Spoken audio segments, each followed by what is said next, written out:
Our purpose in this video is to take a closer look at flexible budget variances.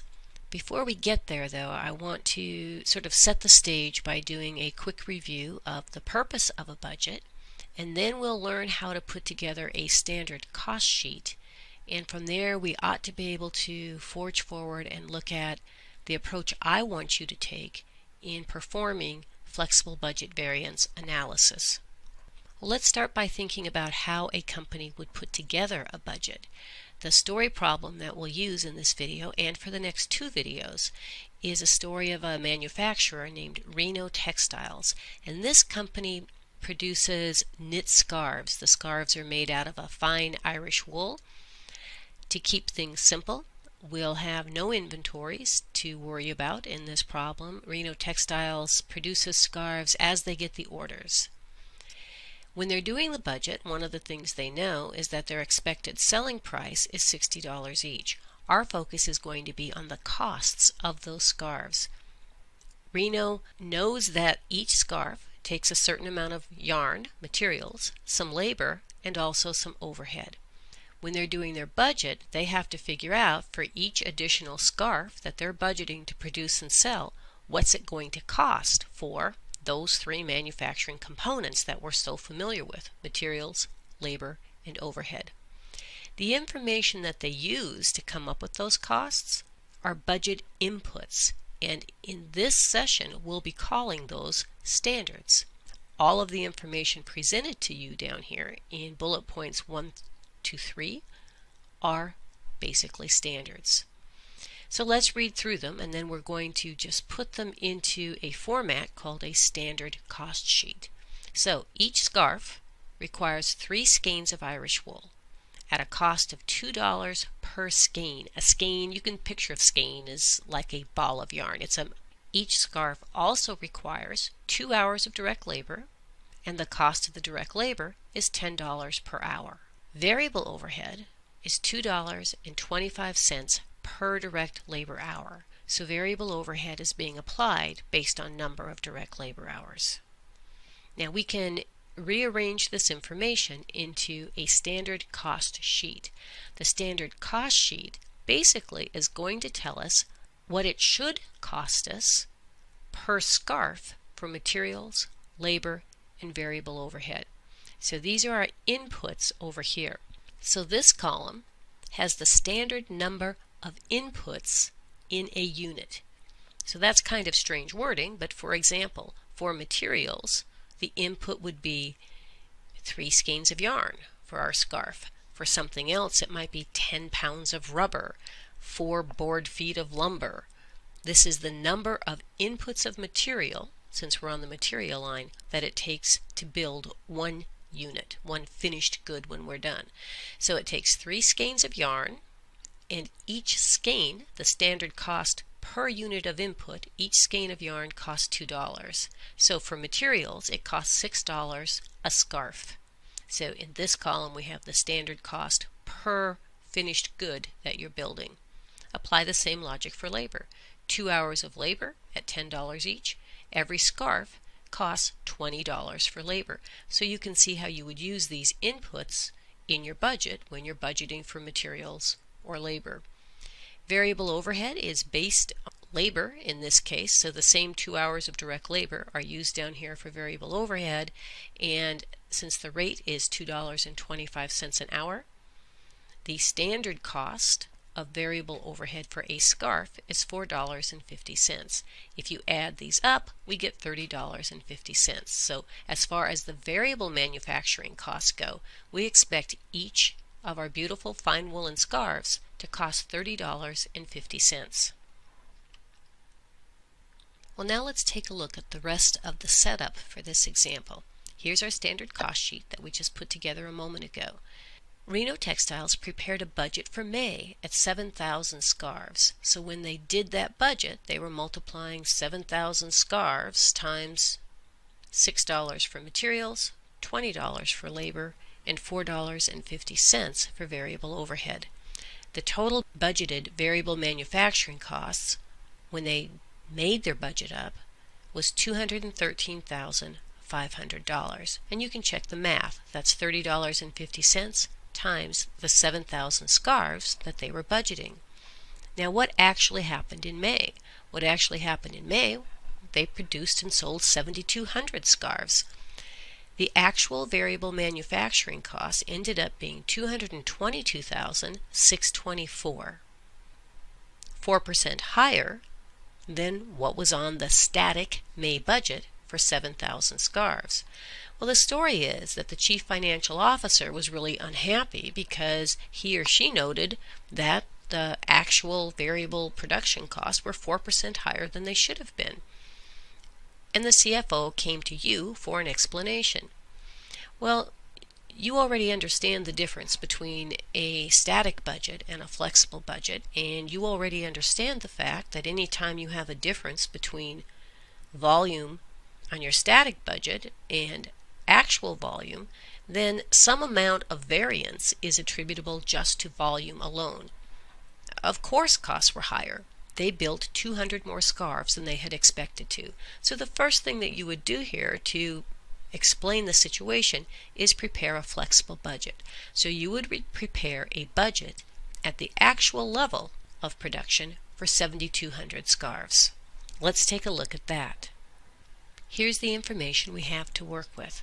In this column, you see the $222,624 of actual costs just for these three manufacturing components. This middle column is the flexible budget. The flexible budget, as you remember, represents what it should have cost you at the actual level of production. So to come up with these numbers in the flexible budget, you're multiplying 7,200 scarves times $6 per scarf. For 7,200 scarves, it should have cost you, using our standard cost sheet, $43,200 for those scarves. You can follow the same approach and use the standard cost per unit for labor and overhead to come up with these numbers. When you add them all up, you can see that it should have cost you $219,600 for your variable manufacturing costs. So it should have cost $219,600, and it actually cost more than that, $222,624. Even when we take out the volume variance, we see that we actually do still have an unfavorable flexible budget variance equal to the difference between those two columns. So now we'd like to have more information and try to understand what created this unfavorable flexible budget variance. Well, we can look line by line, and that already gives us some additional information. We had a very large unfavorable materials variance. We actually had favorable variances for labor and variable overhead. If we can have a better understanding of what created the variances for materials and labor, we'll be able to perhaps learn from that and change things in our organization. So here's some additional detail about the actual results. We already have a lot of detail for the flexible budget column. We need a little bit more detail about the actual results. So when we look into it, we determine that the yarn was purchased for $1.70 per skein. Okay, so if you take $48,960 and divide by $1.70, you'll be able to figure out how many skeins of yarn were used. You can see that math right down here. Now we can go a step further. We know when they used that yarn, they were building 7,200 scarves, so their actual use per scarf was 4 skeins. So let's think about this for a minute. Now we can compare the cost per skein to the standard and the material usage of 4 skeins per scarf to the standard. So now we have much better information about this unfavorable variance. Was it a result of using too much yarn, or was it a result of paying too much for the yarn? This information will help us make that determination. And again, we follow the same logic with the labor. In this case, you're told that the actual cost of labor was $11 an hour. So you can take the total cost divided by the $11 and you'll come up with Okay, it must have taken 12,960 direct labor hours. Divide that by 7,200 and we can compute the number of hours that were used to build each scarf. Alright, well the last thing we're going to do here is introduce you to a really nice approach for doing variance analysis, breaking flexible budget variances down into what we will generically call a price variance and a usage variance. The way you would generally want to do this is in a column approach like I have here. If this approach will work for you every time, and it's a really great way to learn and practice these variances. So we have sort of an alphabet soup here. In this area I labeled it materials variance, and you would have a graphical setup like this for each type of variance that you were analyzing. So here I'm only have my setup for materials variances. I would have a separate but similar setup for labor variances, variable overhead variances. Fixed overhead variances, as you will see, are a little bit different, but for all of the variable variances, this setup works wonderfully. Right up here, you have an explanation for all of the abbreviations that are showing up here. The way the columns are set up, this is how we'll use the information. AQ and AP are the actual quantity of inputs purchased and used, and AP is the actual price per unit. So if you multiply AQ times AP, this column is basically actual amount paid for materials. So this is your actual cost column, and we break it up into these two parts so that we have a basic approach for doing our variance analysis. Over here to the right, we have SQ times SP. When you multiply SQ times SP, you get what you should have paid. It's what the cost of materials should have been given the actual level of production. So SQ times SP, when you multiply these together, that should be the amount in your flexible budget column. So notice once again how we define these numbers. SQ is the standard input allowed for the actual output. SP is the standard price per unit of input. So SQ would be how many skeins of yarn should it take to produce 7,200 scarves, and SP would be the standard cost per skein of yarn. The middle column here is you just take from the two outside edges. So it's AQ times SP. When you put AQ times SP here in the middle, it allows us to basically split our total variance up into two parts, a price variance and a usage variance. The number itself, when you multiply AQ times SP, doesn't mean anything.